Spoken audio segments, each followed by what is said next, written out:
All right, day 7, getting started at Hog Pen Gap, 38.2 miles on the trail. I'm going to shoot for Blue Mountain Shelter tonight. Beautiful day. It's about 9 o'clock in the morning, and we'll see where the trail takes us. Take care.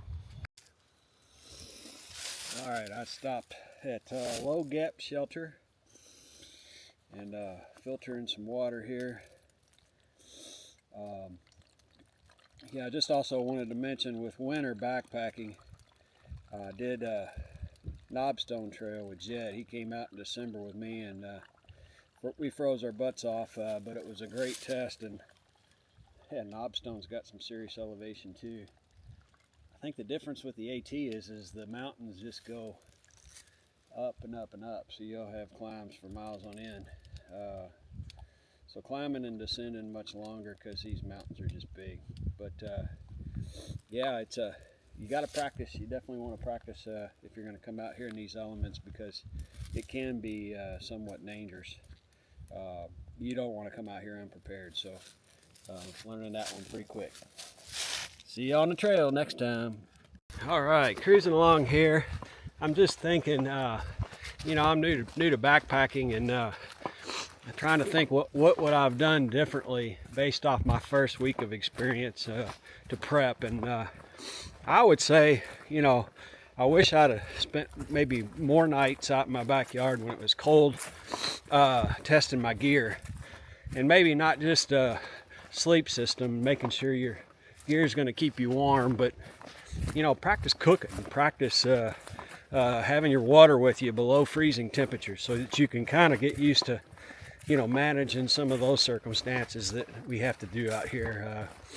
You know, if you're tenting or hammocking, set those up in the dark, you know, because there's going to be times where you may have to do that. Set them up in the rain.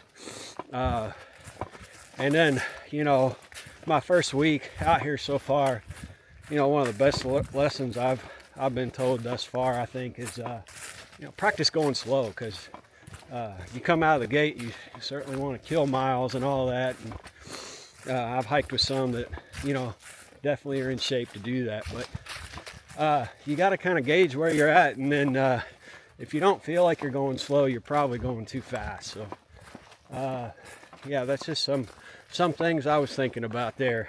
Also did that week-long shakedown hike at the Foothills Trail really helped me.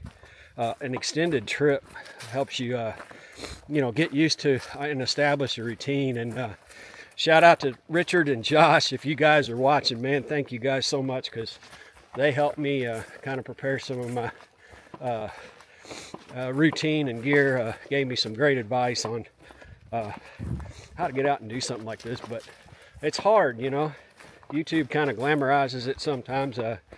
It's tough, but so rewarding. And the community is just phenomenal. So that's just some thoughts.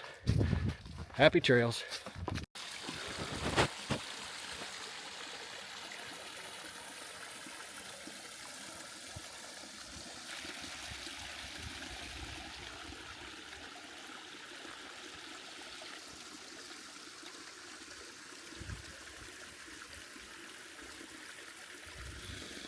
All right, day 7 hiking is complete. Did about 12.5 miles today, and on top of the mountain here, on top of Blue Mountain, we're at Blue Mountain Shelter.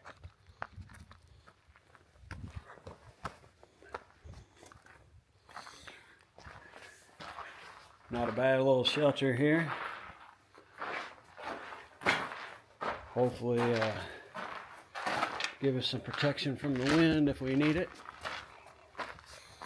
Looking forward to camping out here tonight.